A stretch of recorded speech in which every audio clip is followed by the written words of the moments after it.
الحمد لله نحمده ونستعينه ونستغفره ونعوذ بالله من شرور أنفسنا ومن سيئات أعمالنا من يهده الله فلا مضل له ومن يضلل فلا هادي له ونشهد أن لا إله إلا الله وحده لا شريك له وأشهد أن محمدا عبده ورسوله أما بعد فإن خير الحديث كتاب الله وخير الهدي هدي محمد صلى الله عليه وسلم وشر الأمور محدثاتها وكل محدثة بدعة وكل بدعة ضلالة وكل ضلالة في النار. أما بعد فأعوذ بالله السميع العليم من الشيطان الرجيم. إنما المؤمنون إخوة وأصلحوا بين أخويكم رب اشرح لي صدري ويسر لي أمري واحلل عقدة من لساني يفقهوا قولي. اللهم رب زدني علما.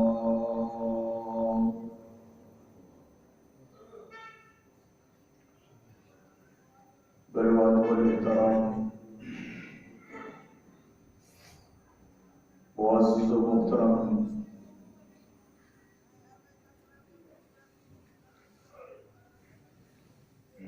سامعین کرام،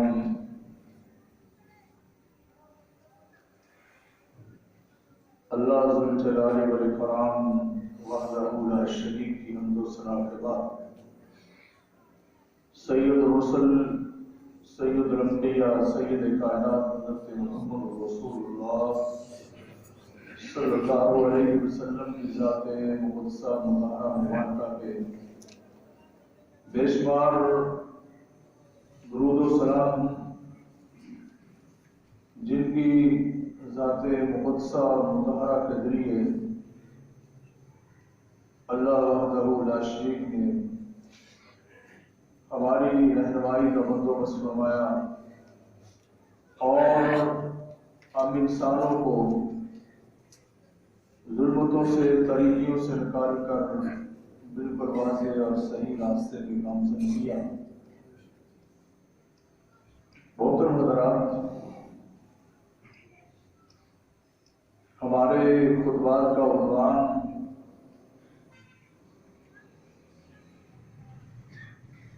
مساجد کی فضیلت اور دین اسلام میں ان کی اہمیت اور مسلمانوں کے ساتھ اس کا تعلق، یہ موضوع 2-3 جمعوں سے مسلسل جاری و ساری تھا اور ہم نے اعلان بھی کیا تھا کہ آئندہ جمعہ بھی اسی موضوع پر ہوگا. لیکن آپ جیسے جانتے ہیں حالات میں تغیر و تبدل اور تبدیلی، یہ راستے کی رکاوٹیں یہ انسان کو راستہ تبدیل کرنے پر مجبور کر دیتی ہیں. تو آج کے خطبہ جمعہ میں مختصر طور پر ہم ذکر کر سکیں گے. یہ جمعہ 3-4 موضوعات کو اپنے اندر جمع کیے ہوئے ہیں. ایک تو آج وہ دن ہے جس میں حضرت ابوبکر صدیق رضی اللہ تعالیٰ عنہ کی وفات ہوئی امیر المومنین حضرت عمر فاروق رضی اللہ تعالی عنہ کو مسلمانوں کا امیر گھنٹوں کے اندر منتخب کیا گیا. پوری دنیا کفر کے لیے، اسلامی دنیا کے لیے اس کے اندر اللہ نے بہت بڑی نصیحت رکھی ہے کہ وہ صحابہ کی ایمان کی طاقت اور قوت نے ان کو اللہ کے دین کی رسی کو تھامنے پر مجبور کیا، اور لمحوں کے اندر ان کی سیاستوں کے بھی فیصلے ہوتے. ایک تو امت مسلمہ کو آج کے دن نے یہ سبق دیا کہ حکومتیں بنانا یہ بھی اسلامی اصولوں کے مطابق ہونا چاہیے، اور جو حکومتیں طلب کرتے ہیں اور ان کے لیے بھاگ دوڑ کرتے ہیں اور خطا اور خیانت کے راستے اختیار کرتے ہیں، قیامت کے دن ان سے سوال کیا جائے گا، ان سے پوچھا جائے گا. اور اگر حکومتیں مل کر حکومت حاصل ہونے کے بعد باپ دور لجام سنبھال کر حکومت کو وہ کتاب و سنت کے مطابق لے کر نہیں چلتے تو تب بھی قیامت کے دن ان سے سوال ہوگا. اس لیے حضرت ابوبکر صدیق یا حضرت عمر فاروق یا حضرت عثمان ذی النورین یا حضرت علی مرتضی رضوان اللہ علیہ مجمعین یا حضرت امیر معاویہ، سب نے یہ قدر کی کوشش کی کہ ان کی حکومت کا نظام اللہ کی کتاب اور رسول اللہ صلی اللہ علیہ وسلم کے فرمان کے مطابق ہو. اسی میں ان کی کامیابی اور کامرانی ہے. سعودی حکمرانوں کو بھی میں نے دیکھا کہ منفعت جب آئے تو اس وقت تو میں چھوٹا تھا، لیکن کچھ چیزیں میں نے پڑھی. مرد عبداللہ جب آئے تو ان کی حکومت کا پہلا اعلان یہ تھا کہ میری حکومت جو چلے گی وہ اللہ کی کتاب اور رسول اللہ صلی اللہ علیہ وسلم کے فرمان کے مطابق چلے. ابوبکر تشریف لائے، انہوں نے بھی یہی کہا. تو بہرحال اس دن میں امت مسلمہ کے لیے یہ بہت بڑا سبق ہے. یہ 22 جمادی الثانی کو حضرت ابوبکر صدیق کی وفات ہوئی، جنہوں نے کفر دنیا کے لیے وقت کے امریکہ اور وقت کے رومیوں کے لیے اللہ کے دین کو ان کے مد مقابل لا کر ان پر خوف اور زلزلے طاری کیے کہ جب کونین کے تاجدار اس دنیا فانی سے رحلت فرما گئے، کفر نے سمجھا کہ ان کے پیغمبر چلے گئے، اب ہمیں کوئی پوچھنے والا نہیں ہوگا. اور منافقین جیسے آج اسٹیٹ پہ بیٹھتے ہیں، بڑے بڑے سرکش دیکھتے ہیں کہ پاورفل آدمی چلا گیا ہے تو وہ بغاوت پر اور منافقت پر اتر آتے ہیں. حضرت ابوبکر صدیق رضی اللہ تعالیٰ عنہ کو اللہ نے خلیفہ بنایا. کائنات کے امام نے 17 مرتبہ اپنی زندگی کے اندر مصلی پر کھڑا کیا. اسی بنا پر حضرت عمر رضی اللہ تعالیٰ عنہ نے فرمایا کہ ابوبکر، اللہ کے پیغمبر نے آپ کو ہمارے دین کا امام انتخاب کیا، ہم آپ کو اپنی دنیا کا امام بھی انتخاب کرتے ہیں. آگے بڑے بیعت کی لمحوں کے اندر پورے صحابہ کی جماعت، مسلمانوں کی جماعت ایک امیر پر متفق ہو گئی. یہ اہل اسلام کے لیے بھی اور ان کے لیڈروں کے لیے بھی اس میں بہت بڑی نصیحت اور عبرت ہے. تو یہ ان کی آج وفات کا دن ہے، اور وفات سے ایک دن پہلے اپنی بیٹی سے فرمانے لگے، بیٹی عائشہ، جس وجہ سے لوگوں کو حسد اور بغض ہے، کہ بیٹی جو خلافت کے 2.25 سال میں لے کے چلتا رہا ہوں، میں نے اپنی طرف سے کوئی کوتاہی نہیں کی. سارے صحابہ نے مل کر میری اس بات میں تائید نہیں کی کہ میں اسامہ کے لشکر کو بھیجوں، کہ خوف اس قدر طاری تھا کہ شاید دشمن ہمیں گھر بیٹھے ہوئے ہی پیس دے گا. لیکن میں نے اللہ کے پیغمبر کے فرمان کو اور آپ کے حکم کو روکنے میں اپنی ناکامی سمجھا اور مسلمانوں کی ذلت خیال کیا. میں نے سب کی مخالفت کے باوجود اسی طرح لشکر کو ترتیب دیا. تو فرمانے لگے دوسرے کام بھی کیے، اور جو منکرین نبوت اور ارتداد کا شکار ہوئے تھے ان کے خلاف بھی بے پناہ میں نے جنگیں کی ہیں. لیکن اب زندگی کا وہ وقت آ گیا ہے کہ جو ہر بندے پر آتا ہے. اب جتنا عرصہ میں نے گزارا ہے عزت کے ساتھ در کتاب و سنت پر عمل کرتے ہوئے گزارا ہے. اب میں ایک مزدور کے برابر مسلمانوں کے بیت المال سے اپنا گزر و اوقات چلانے کے لیے پیسے لیتا رہا ہوں، تنخواہ لیتا رہا ہوں. ورنہ ابو بکر کا بہت بڑا کام تھا، بڑے مالدار، خون بہا کے فیصلے کرنے والا لیڈر تھا. اور لوگ کہتے ہیں کہ برابر پہ 2 پھول ہوں.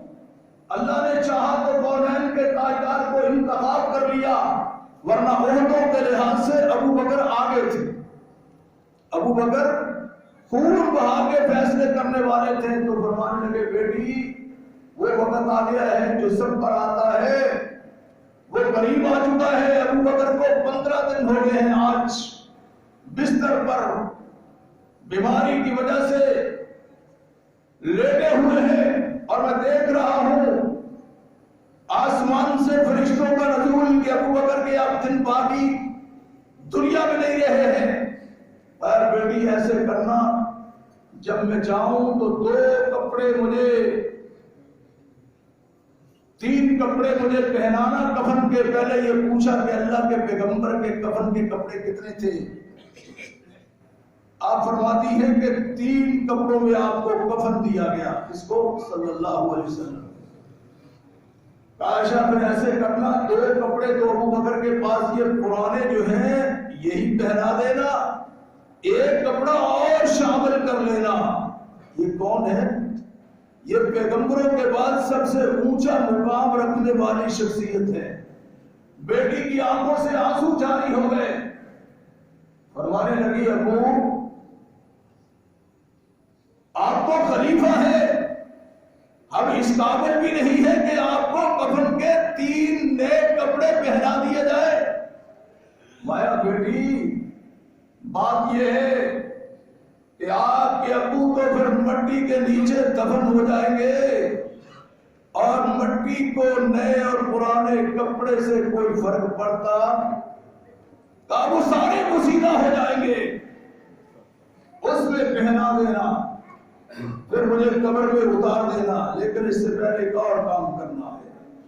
کہا جب خلافت اب میرے کندھوں سے جا چکی، میرے گھر میں جو اخراجات ہوئے ہیں کہا یہ سارے میرے مال سے لے کر دوبارہ بیت المال میں آپ جمع کروا دیں، تاکہ مسلمانوں کا 1 پیسہ بھی میرے اوپر، وہ مدینے والوں کا نام لیتے ہیں نا، کہا یہ بیت المال میں واپس پلٹا دینا۔ اللہ اکبر کبیرہ۔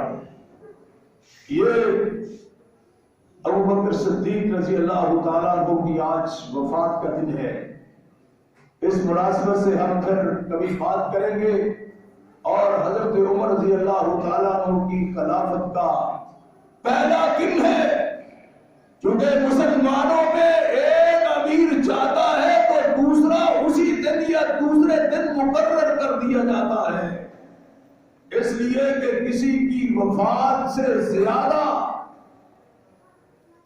مسلمانوں کے ہاں امیر کو مقرر کرنا ضروری ہوتا ہے۔ اس لیے کائنات کے امام حضرت محمد رسول اللہ صلی اللہ علیہ وسلم کا جسد اطہر دنیا کے اندر موجود تھا۔ آپ اللہ کو پیارے ہو چکے تھے۔ لوگ کہتے ہیں صحابہ کو اپنی حکومت کی پڑ گئی، اور بدبخت تو یہ نہیں ہے۔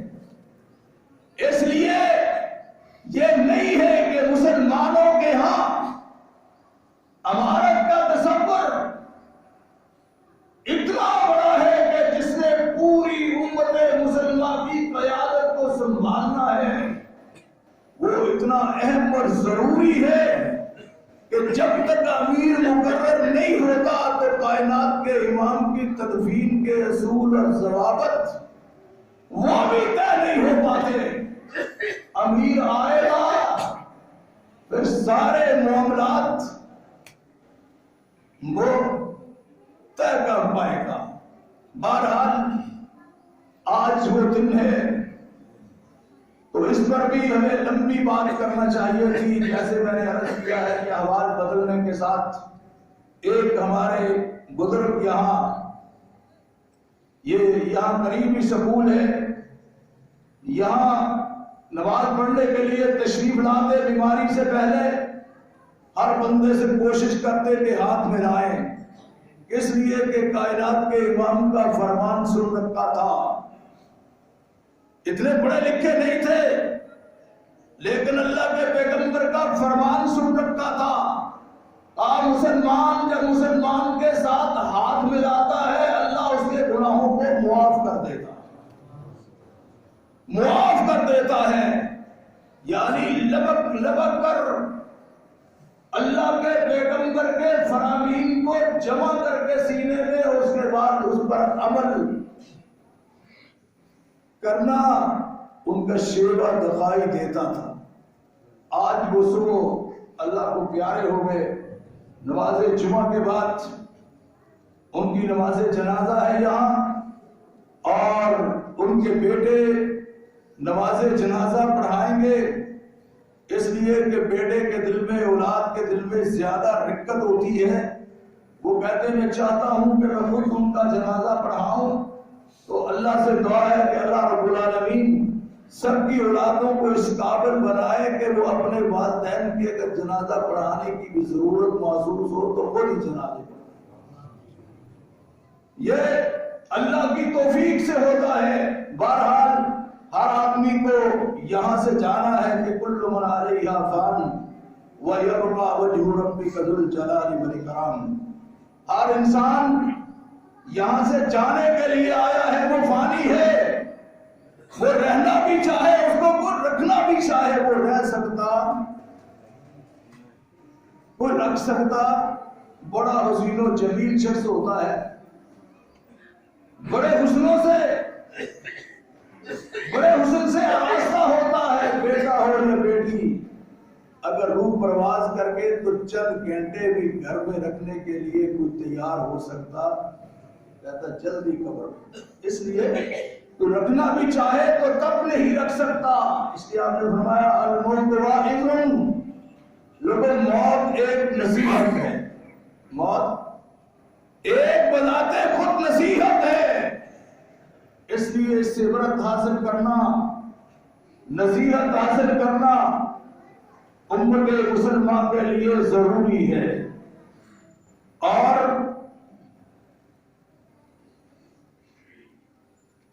ایک بات جو آج کے دن میں اہم ترین ہے وہ بھی اسی سے ہی ریلیٹڈ ہے. جب ایمان مردہ ہو جائے تو مسلمان بھی جسمانی طور پہ مردہ ہو جاتا ہے. اسلحہ کے ڈھیر بھی اس کے پاس ہوں،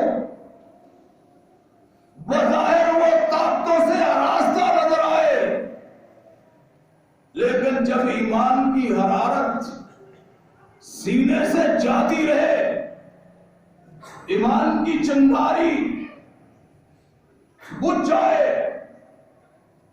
تو پھر وہاں طاقتیں بھی کام نہیں آتی. وہاں بڑے بڑے سورما فروخت ہو جاتے ہیں. جب دنیا کی محبت اور جائیداد کی محبت، مال اور زمینوں اور کوٹھیوں کی محبت، ملکوں میں کمپنی اور شرکت تعمیر بنانے کی محبت سینوں میں آ جاتی ہے، تو پھر آپ نے فرمایا ذلت، نکبت، بربادی ان قوموں کا مقدر بن جاتی ہے. بظاہر وہ سالار ہو، بظاہر وہ ایک بڑے لشکر کا کمانڈر ان چیف ہو، اگر ایمان کی حرارت سینوں سے جاتی رہے گی تو سوائے مردہ ہونے کے اور کوئی شک ان کے بارے میں پڑھ سکتا نہیں. میری بات سمجھ رہے ہوں گے آپ. امت مسلمہ یہ اس قدر ذلت کی زندگی میں کیوں جا چکی ہے؟ اس کی وجہ آپ نے بیان کی ہے. جب بیلوں کے دمبے آپ سنبھال لیں گے، زمینوں کے پیچھے لگ جاؤ گے اور مال کو جمع کرنے کے لیے بےتاب رہو گے، پھر اپنے بھائیوں کا دفاع کر سکو گے؟ مناتے رہے 5 فروری. جب ایمان تھا میرے ابو بکر کو سارے ہی روکنے والے تھے. آج جب کونین کے تاجدار کا فرمان میرے سامنے ہے، سارے مل کر بھی مجھے آپ اس سے روک نہیں سکتے. اگر نبی کی بیویوں کو مدینہ کے ارد گرد رہنے والے درندے چیر پھاڑ کر دے، یہ سارا کچھ گوارا کروں گا، لیکن کائنات کے امام کے فرمان سے روگردانی نہیں کر سکتا. ہمت پڑی، مرتدین کو سزائیں دی. حضرت عمر رضی اللہ تعالیٰ عنہ نے ایک اس فیصلے پر جو ابو بکر نے کیا اعتراض کر دیا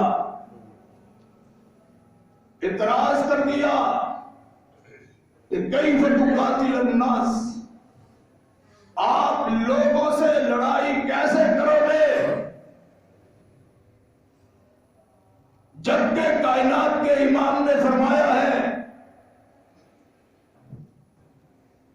کہ جو لا الہ الا اللہ کا اقرار کر لیتا ہے اصب منی دماءہم واموالہم واعراضہم، اس کا مال بھی دین پہ محفوظ ہو جاتا ہے، اس کی عزت بھی محفوظ ہو جاتی ہے، اس کا خون بھی محفوظ ہو جاتا ہے. حضرت ابوبکر صدیق فرمانے لگے عمر اتنا تو فرمان مجھے سنا دیا ہے، لیکن اگلا حصہ بھی پڑھو کہ کائنات کے امام نے کیا فرمایا تھا. آپ نے فرمایا اللہ بحق الاسلام، جب تک یہ اسلام کے حقوق کو پورا نہیں کرتے ان سے تلوار کو روکا نہیں جا سکتا. یہ کہتا ہے کہ تلوار کے بغیر ہی مسئلے حل ہو جائیں. اتنی جنگیں کر لی ہم نے، اس سے کیا فرق پڑتا ہے؟ جنگیں کی کام ہے آپ نے؟ جنگیں کی نہیں،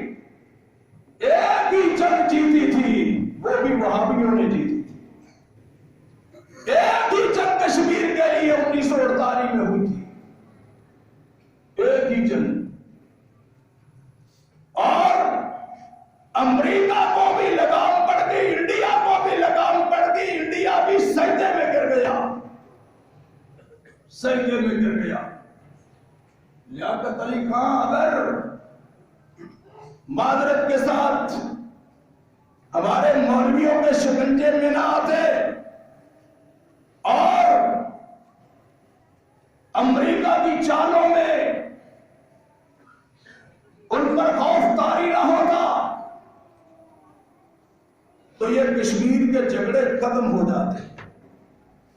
پھر انہوں نے وہ خون بہائے اور اس میں ایک مولوی کے مشورے سے اگر کشمیر سری نگر بھی فتح ہو گیا، میں نام لوں گا تو بڑے مولویوں کو، بڑے بھائیوں کو تکلیف ہوگی۔ وہ مولوی کہتا کہ اگر یہ کشمیر سارا فتح ہو گیا، بعد میں یہ تو سارا وہابیوں کے حق میں چلا جائے گا۔ وہ میں نے کہا وہابیوں کے بغیر کوئی جہاد کرنے والا ہے ہی کوئی نہیں۔ بریلوی تھے، انہوں نے فتویٰ دیا مولانا احمد رضا خان نے کہ آپ انگریز کے خلاف جہاد نہیں کر سکتے۔ قادیانی جو آپ کی اسٹیٹ کے مالک ہے اس نے بھی یہی فتویٰ دیا، انگریزوں کے خلاف آپ لڑ نہیں سکتے، یہ شرعی طور پر منع ہے۔ ایک ہی قوم تھی جس نے ان کو چلے چبائے، پھر ہمارے ہی لوگوں نے جنہوں نے بالا کوٹ میں ان وہابیوں کو قتل کیا تھا، گھروں کو آگ لگائی تھی، مسجدوں کو آگ لگائی تھی، سہن کر کے کہ وہابی مسلمان نہیں ہوتا۔ پھر آپ کہتے ہیں کہ فرقوں کی بات کرتا نہیں کرتا ہوں، میں چھوڑتا ہوں۔ ان میں سے ایک آدمی نے کہا کہ یہ تو وہابیوں کے کھاتے میں چلا جائے گا۔ اس میں قاضی عبد الکریم بھی تھے اور ڈاکٹر راشد صاحب تو ابھی کل فوت ہوئے ہیں، ان سے پہلے امیر وہ تھے۔ وہ فرماتے ہیں کہ میں اس جنگ کے اندر سری نگر میں موجود تھا اور 3 دن ہم نے کہا اس پاکستانی حکومت سے کہ ٹھہر جاؤ، پوری زندگی کے لیے کشمیریوں کو بھی امن مل جائے گا، تمہیں بھی امن مل جائے گا، کوئی تمہاری طرف آنکھ اٹھا کر نہیں دیکھے گا، ورنہ بعد میں شارک شارک کرتے رہو گے۔ امین کہنا شارک، صبح میں نے سنا شارک، اور شار اگر تمہارے پاس نہیں ہے تو تم زندہ کیسے ہو؟ تم کس چیز کے کمانڈر ان چیف ہو؟ کون سے اسلحہ کے تم مدعی ہو؟ کون سے اسلحہ کے مدعی ہو؟ ہمارے مزاج سب سے ٹاپ پہ، ہمارے ٹینک خشکی اور سمندروں میں چلنے والے، ہماری طاقتوں کا کوئی اندازہ نہیں کر سکتا، لیکن 1 انچ بھی فتح نہیں کیا۔ میرے بھائیوں، کیوں ایسے کیوں ہے؟ وہ میں نے اشارہ کیا تھا آپ کو شروع میں کہ جب مال دلوں میں راسخ ہو جائے، اس کی محبت آ جائے تو پھر فوجیں بھی کچھ کر سکتی، چونکہ مطمع نظر ہی بدل جاتا ہے، مطمع نظر ہی بدل جاتا ہے۔ جب حکومتیں دفن ہو جائیں، مغلیہ خاندان حکومتیں جب ٹھنڈی پڑ گئی تو سید احمد شہید اور شاہ اسماعیل شہید نے اس بیڑے کو اٹھایا۔ جب تتاریوں کا مقابلہ کرنے کے لیے مسلمان حکومتیں مدفون ہو گئی، کوئی ان کے سیل رواں کو روکنے والا نہیں تھا، تب بھی وہابیوں کے سرخیل امام تیمیہ نے سب سے پہلے اٹھے، اپنے ہی لوگوں کو جمع کیا، پھر اللہ نے ان کے ہاتھوں سے وہ سب سلائے کہ فتح بھی نصیب کی، پوری دنیا میں عزت کے فریرے بھی لہرائے اور تتاریوں کو لگام بھی دے دی گئی، چونکہ میرے اللہ کا وعدہ ہے وَلَا تَهِنُوا وَلَا تَحْزَنُوا وَأَنْتُمُ الْأَعْلَوْنَ إِن كُنتُم مُؤْمِنِينَ۔ اگر ایمان کی قوتوں سے تمہارے سینے معمور ہیں، روشنیوں سے معمور ہے، تو میرا اللہ کبھی مومن کو ذلت کی زندگی نہیں دکھاتا۔ دکھاتا ہے نہیں دکھاتا، وہ کبھی رسوا کہتے ہیں جی بین الاقوامی معاہدے ہیں، ہم ان پر حملہ نہیں کر سکتے، آپ اجازت دے سکتے ہو کہ بھائیوں کو ذبح کر دی جائے، ویسے تم بڑے دلیر ہو، بڑے بہادر ہو، بڑے باہمت ہو، کشمیر کے 5 فروری مناتے ہیں، ہم ان کے ساتھ ہیں، ہم ایک زنجیر بنائیں گے، ہم دریا کراس کر جائیں گے، ہم فلاں کر دیں گے، فلاں کر دیں گے، لیکن ہوتا کچھ بھی نہیں۔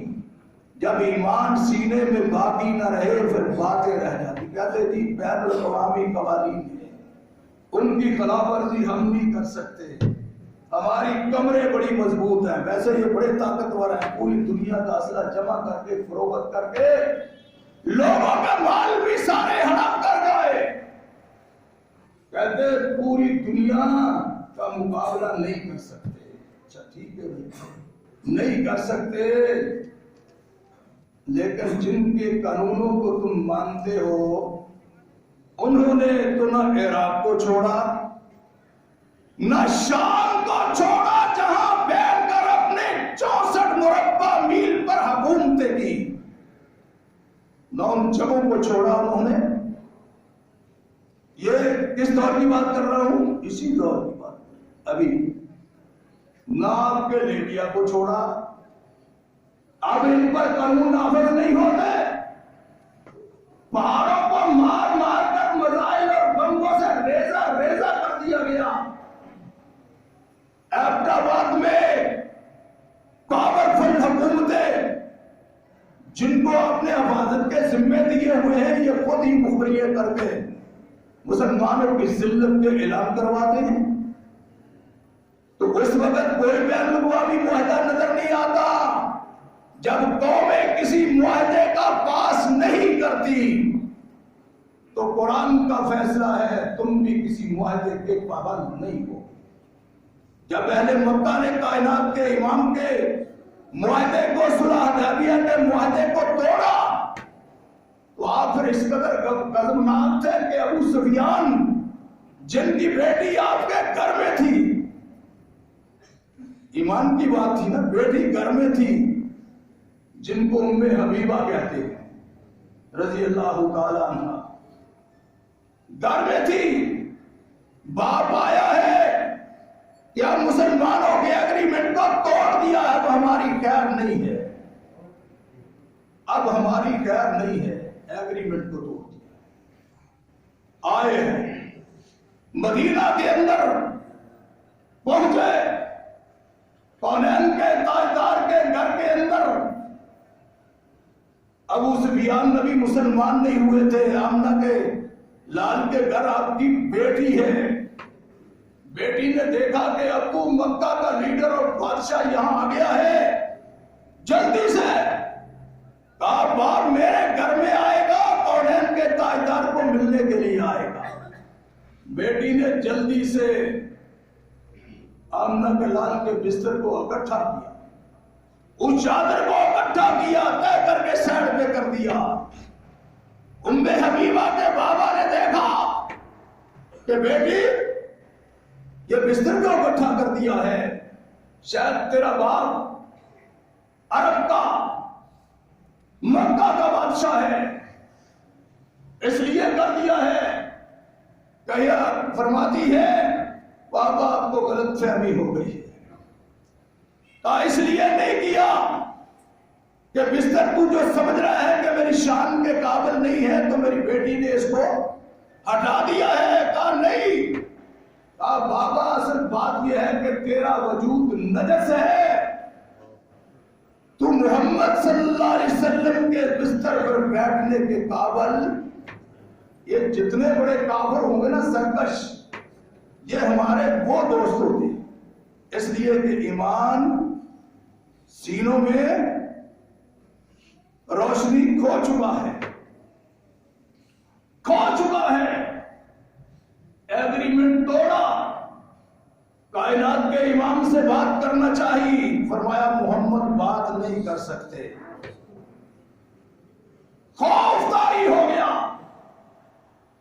مسلمانوں کے نبی اس معاہدے پر اب بات بھی نہیں کرنا چاہتے کہ معاہدہ تم نے توڑا ہے، کہا ابو بکر کے پاس جاؤ، پھر عمر کے پاس گئے، لیکن کوئی بھی بات کرنے کے لیے تیار نہیں۔ کبھی تاری ہو گئی، پھر واپس پلٹنے سے پہلے کائنات کے امام نے لشکر جرار تیار کیا، اور جس میں ابو بکر کو بھی خبر نہ تھی کہ ہم مکہ پر حملہ کرنے کے لیے جا رہے ہیں۔ ایک ابو بکر کی بیٹی کو بتایا، جن کے بارے میں آپ نے فرمایا تھا عائشہ عورتوں میں سے سب سے زیادہ اگر کسی سے محبت ہے، مجھے فرمایا عائشہ وہ آپ سے ہے۔ عائشہ بھی خاموش نہ رہی۔ فرمایا اللہ کے رسول من الرجال، مردوں میں سے کس کے ساتھ ہے؟ فرمایا لابیک، وہ آپ کے ابو سے ہے۔ ان کو بتایا، وہ اتنی راستان پٹی، یہاں تو عورتیں میٹنگ کرتے کرتے ساری باتیں پھیلا دیتی ہیں اور غیبتوں کے ڈھیر جمع کر دیتی ہیں۔ حالانکہ ان کو پتا ہونا چاہیے کہ غیبت کرتا ہے اگر کوئی تو یاکل اللحم اخی، وہ ایسے ہی ہے جیسے اپنے سگے بھائی مردہ کا گوشت کھاتا ہے۔ بلکہ آپ نے بتلایا بھی، ایک صحابیہ نے غیبت کی، آپ نے فرمایا اپنے گلے میں انگلی لگاؤ، انگلی لگائی، الٹی آئی، کچلاؤ بوٹیوں کا ڈھیر لگ گیا۔ آپ فرمانے لگے وہ ہے جو تو نے اپنی بہن کی غیبت کی ہے۔ فرمایا عائشہ میں بتا رہا ہوں، میں مکہ کو فتح کرنے کے لیے جا رہا ہوں، لیکن اپنے ابو کو بھی خبر نہیں دینی۔ آئے ہائے، آپ کہہ دیتے جب خبر ہی نہیں دینی تو بتایا کیوں ہے؟ پھر عائشہ کو امت کی ماں کو کون جانتا کہ وہ اپنے ایمان میں پختہ کتنی ہے اور نبی کی رازدان کتنی بڑی؟ ان بدبختوں کو کون بتاتا؟ کون بتاتا؟ اللہ اکبر۔ بابا نے پوچھا بھی، حضرت ابوبکر صدیق رضی اللہ تعالیٰ عنہ نے پوچھا، کیونکہ آج ان کے دنیا سے جانے کا دن ہے، پوچھا بیٹی میں دیکھ رہا ہوں کہ رسول صلی اللہ علیہ وسلم کا تیزی سے ادھر جانا کہاں کی تیاری ہے؟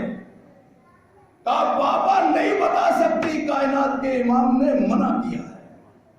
یہ کہتا یہ میرا رشتہ دار ہے، یہ میری برادری کا ہے، یہ دین کو چھوڑ دے گا، یہ برادری اپنی طے کرتا رہے گا، یہ اپنے علاقوں کی وجہ سے دین کو دھوکہ دیتا رہے گا، پھر بھی کہے گا میں پکا مومن ہوں، پکا مومن ہوں۔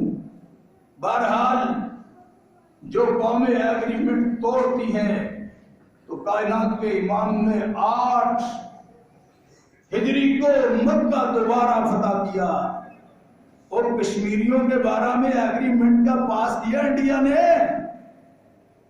کیسا پاس کیا ہے کہ ایک بچے کو ذبح کیا۔ ہمارے حکمران اتنے دلیر ہیں، اتنی پاسبانی کرنے والے ہیں بین الاقوامی معاہدوں کے، وہ تو تمہارے بچوں کو، بیویوں کو، عورتوں کو، عزتوں کو پامال کر دے اور تمہاری طبیعتوں پر روم جو بھی نہ رہیں گے تو بھائی پھر ایمان کی خیر مانا۔ جس ایمان کے ہم مدعی ہیں اس کے بارے میں ذرا خیال کریں کہاں کھڑے ہیں۔ اور پھر یہ کسی کے وہم و خیال میں ہو نا، کوئی بھی یہاں لامتراہی زندگی لے کر نہیں آیا، یہاں سے ڈھلکنا ہے سب نے، اور ڈھلکنے کے وقت کسی نے روک بھی نہیں اس کو پانا، پھر میرے اللہ کے سامنے کھڑے ہو کر جواب دینا ہے۔ مولانا فضل اللہ صاحب جنہوں نے اس کشمیر کو فتح کیا، غازی عبد الکریم صاحب کو، بہرحال میرا دل چاہتا ہے کہ میں نام لے دوں، جس مولوی نے جس کی قبر کراچی میں ہے، کہا اگر یہ کشمیر فتح ہو گیا ان کے ہاتھوں تو ساری زندگی لوگ کہتے رہیں گے وہابیوں نے فتح کیا، یہ ہمیں گوارا نہیں ہے۔ کہا لیاقت علی کا فروغت ہو جاؤ۔ ویسے تو مولانا ابوالکلام آزاد نے پہلے ہی کہا تھا کہ پاکستان بنا لو گے لیکن حکومت خود نہیں کر سکو، حکومت دوسرے کریں گے۔ اس اللہ کو اللہ نے اس بندے کو بصیرت دی تھی، دین کی بصیرت بھی تھی اور سیاست بھی تھی۔ انگریز ان کے بارے میں کہتا تھا کہ یہ پورے بر صغیر میں وحید آدمی ہے جو پورے بر صغیر کو لے کر چل سکتا ہے۔ ہم سارے اپنی شورا سے مشورہ کرنے کے بعد اس بندے کی بات کا جواب دیتے ہیں، اور یہ کسی سے مشورہ نہیں کرتا ہے، ہمیں کھڑے کھڑائے جواب دیتا ہے۔ انہوں نے کہا تھا کہ مسلمانوں، یہ دہلی مسجد آپ کی ہے، یہ قلعے آپ کے ہیں، یہ آپ نے بنایا ہے، ایک گھر کے یہ محلات آپ نے بنائے ہیں، گھر کے ایک کمرے کو لے کے راضی ہو کے بیٹھنے لگے ہو، ان مسلمانوں کا کون وارث ہے؟ آج تم دشمنوں کی سازشیں نہیں سمجھتے ہو۔ جب طاقت نہیں تھی پھر کشمیر ان کے ہاتھ میں کیسا چلا گیا؟ پھر اور دوسروں کا فیروز پور کا نام لوں گا، دوسروں کا لوں گا، یہ میرا موضوع نہیں ہے، لیکن انہوں نے آخر میں کہہ دیا، ادھر آئے کراچی میں، نیچے نہیں اترے، فرمانے لگے ایک بات کہتا ہوں، ہماری بات لوگوں کو سمجھ میں نہیں آئی۔ اب کسی کے ساتھ آپ نے اس طرح جنگ نہیں کرنی، جب تقسیم ہی کر لیا تو جنگ اس لیے کر لیا، لیکن جب کسی کا کوئی خون بہاتا ہے تو اسلام آپ کو خاموش رہنے کی اجازت نہیں دیتا۔ بہرحال یہ موضوع تو مکمل نہیں ہوگا، باتیں تو کافی ساری میرا دل چاہتا تھا کہ کروں، لیکن وقت ہوا چاہتا ہے، اس لیے میں اسی پر اکتفا کرتا ہوں۔ یہ ساتھی جو پیچھے وضو خانے میں کھڑے رہتے ہیں، یہ ان کو چاہیے کہ اوپر تشریف لے جایا کریں، بعد میں تنگ ہوتے ہیں، تو میں اسی پر اکتفا کرتا ہوں اور اللہ سے دعا کرتا ہوں کہ اللہ مسلمانوں کو اس سے نصیب فرمائے اور اس دین کو سمجھنے کی توفیق نصیب فرمائے۔ جو آیت میں نے پڑھی تھی وہ اس لیے پڑھی تھی کہ انما المؤمنون اخوہ، مسلمان کا بھائی ہوتا ہے، مسلم اخو المسلم، مسلمان کا بھائی ہوتا ہے۔ یہ سب کا آپ کے دلوں سے نکالا ہے کفر نے۔ انما المؤمنون اخوہ، آپ کے رب فرما رہے ہیں کہ مومن کا بھائی ہوتا ہے، دوست ہوتا ہے۔ آپ نے فرمایا جس طرح ایک کانٹا جسم کے کسی حصے میں چبھ جائے نا، ایک کانٹا پورا جسم مضطرب ہو جاتا ہے۔ کہتے جی میری ناخن میں تکلیف تھی، مجھے نیند نہیں آئی، تو میں نے کہا ناخن کو کہتے ہوئے تو درد تجھے ہو رہی ہے، تو آرام سے سو جا، باقی جسم کو تو سلا دیتے، وہ تو صرف ناخن کو درد ہو رہی تھی نا، باقی جسم تو ٹھیک تھا، سو جاتے۔ اور نہیں، آپ نے فرمایا مومن کی مثال کا جسد ایک جسم کی مانند ہے، اس کے جسم کے کسی حصے میں بھی کانٹا لگ جائے تو پورا جسم پریشان۔ نیند آتی ہے، ہم تو بڑے سکون سے سوتے ہیں، بڑی عزتوں سے سوتے ہیں، میں باتیں وہ کرنا نہیں چاہتا۔ آپ تو وہ لوگ تھے جو ایک میں نے 11 جنگیں مسلمانوں کی جمع کی تھی۔ میں صرف مولوی نہیں ہوں، ساری باتیں میں نہیں کر سکتا۔ ایک آدمی کی وجہ سے کونین کے تاجدار کے لشکر متحرک ہوئے،